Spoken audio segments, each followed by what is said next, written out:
Allman Brothers Band were or maybe still are, a band that were formed in 1969 and may still be going. It's not really clear.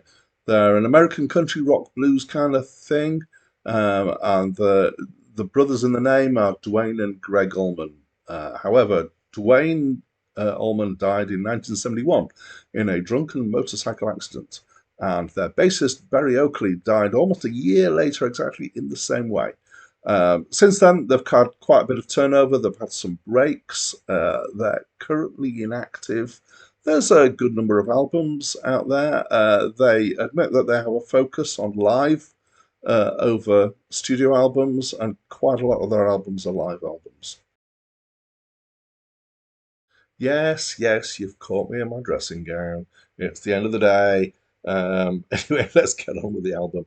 So normally when I review an album, I listen to it usually twice.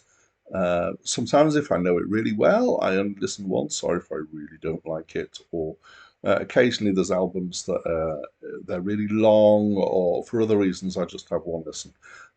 This album I listened to four times. Um, and I just kept putting it back on, which I guess is a good sign. It's a solid blues rock album with a bit of countryness to it.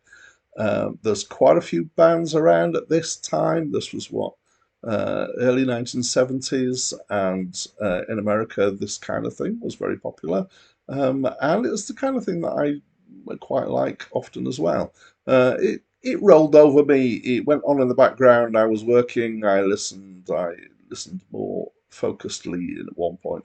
It's not spectacular, but it's a solid album, and there's some good band playing.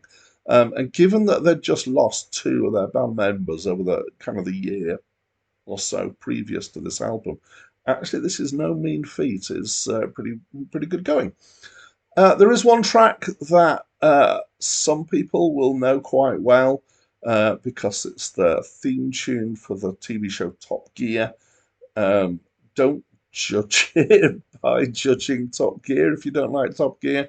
Um, it's a decent track. I've always enjoyed it. It's called Jessica. It's quite long and it's instrumental, but it's nice. It's all right. And in fact, I would say overall the album was a good solid 7.3.